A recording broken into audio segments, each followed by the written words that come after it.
Hello everybody and welcome to the Import-Export Hub channel weekly newsreel. My name is Bogdan and on this channel I cover import-export related topics. And for those of you watching the newsreel for the first time, at the beginning of each video I do a quiz question. So here it is. Who was the second largest exporter of fresh kiwi in the world in terms of value in 2020? And the options here are Italy, France or Spain.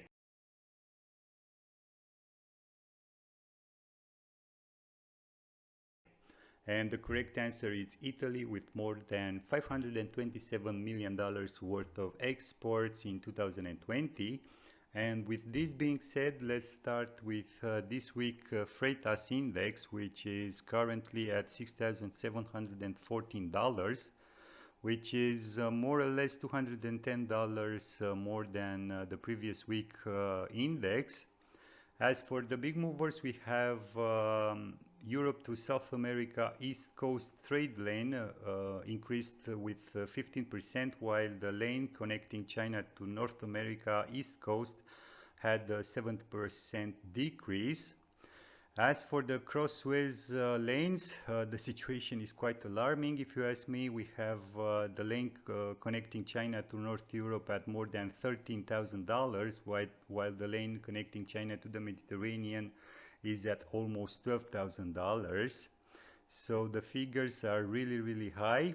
Anyways, let's move forward with the video, and as I've promised, as soon as I have new information available about the Federal Maritime Commission investigation, I will follow up on you guys.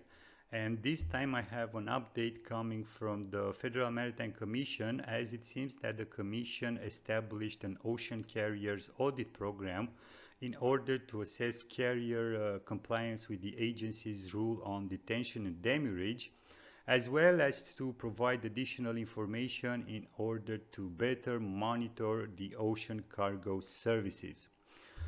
This program will also analyze the top 9 carriers, so basically all the members of the 3 alliances, in order to verify their compliance with the detention and demurrage practices in the United States.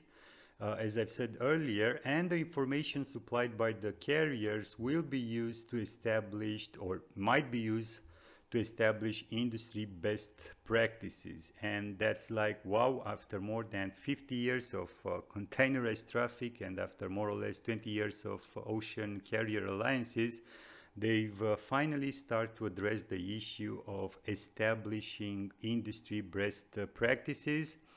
Come on guys, why did we have to wait this much until finally somebody is addressing industry best practices vis-a-vis detention and demurrage? Why do we need to be reactive instead of proactive? And I don't want to hear arguments like, okay Bogdan, but who addressed the ocean carriers problems regarding the low freight rates prior to the pandemic?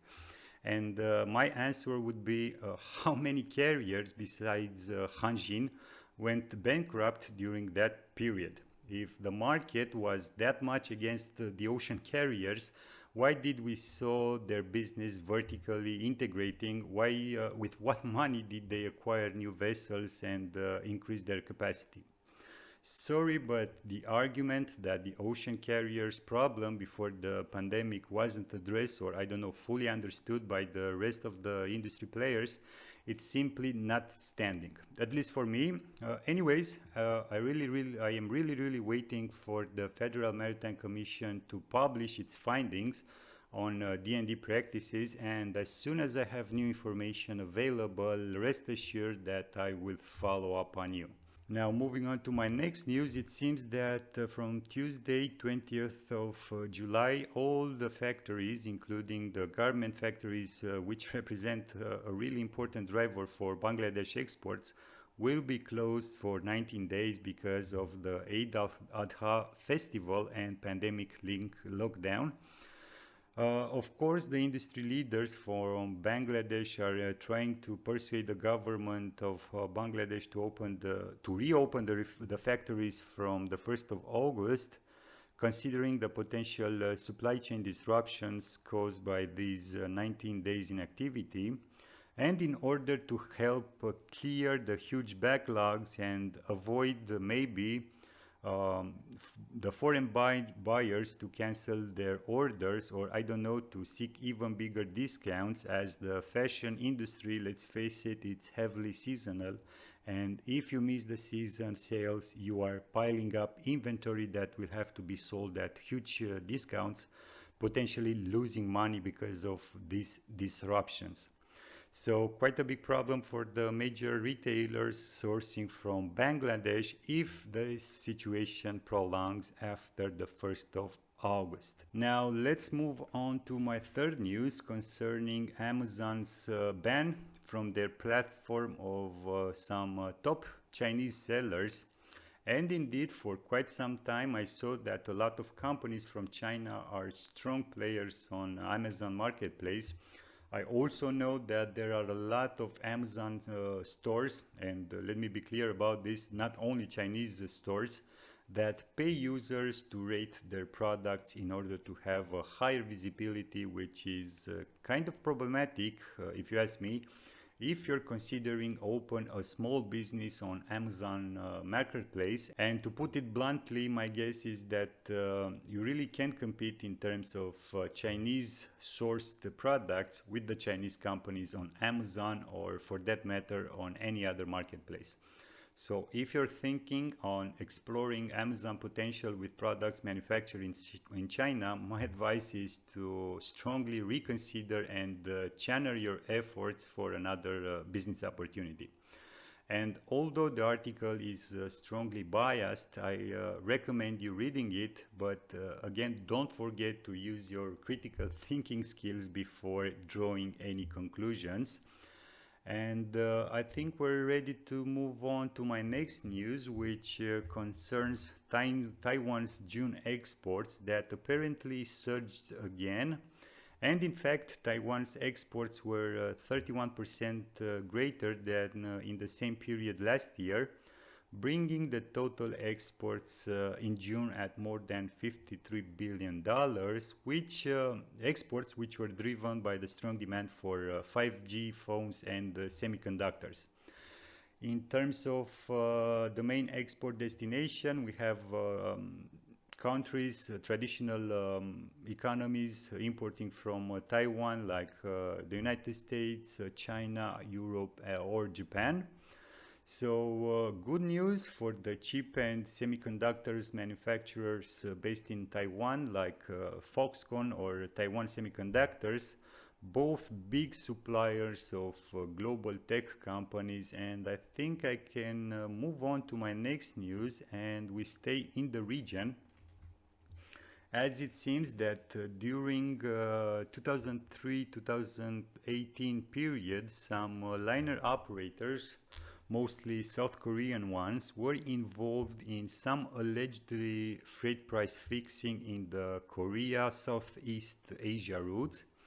And we see again another example of how the shipping industry is managing its business and surrounds itself with moats. I'm not saying that all the ocean carriers are playing this dirty game, if you want, but let's face it, we need some kind of unbiased international body supervising the shipping industry practices. And to give you another example on how the shipping industry is reacting in this bullish environment for them, I have another news for you guys, the last one. Coming from the Lodestar.com, as it seems that the freight forwarders in Australia, and my bet is that Australia is not the only country facing these pressures. I was saying that the freight forwarders in Australia fear that the shipping lines will put them out of business, in the context in which some carriers are refusing to accept their cargo unless the forwarder agrees to book the domestic inland trucking with the carrier, thereby providing the shipper details, thus helping the carriers to build large databases with Australian shippers in order to potentially grab their business in the future. And I won't go into the details, but for me at least, the takeaway from this article is the following fact. This is a strong signal for all the forwarders out there that they should seriously reconsider their business, as ultimately ocean carriers will integrate this part of the supply chain in their business. I won't say that the freight forwarding activity will disappear, but my guess is that we will see fewer freight forwarders in the developed markets. I can also speculate that on the medium term, at least, I think it's going to be a good time to be a freight forwarder in developing economies of Asia, Africa, or South America. And I don't see freight forwarders in Europe, North America, South Korea, or in this case, Australia, having an easy and smooth business activity, and it's going to be very, very challenging for them to keep their business afloat. And I don't know, maybe the only ones able to survive in the developed economies will be the freight forwarders involved in the project cargo, for example. So with this being said, I've covered practically everything I wanted to cover in this week newsreel. Don't forget to comment down below and hit the like and the subscribe buttons. And as usual, until next time, keep your business safe. Thanks.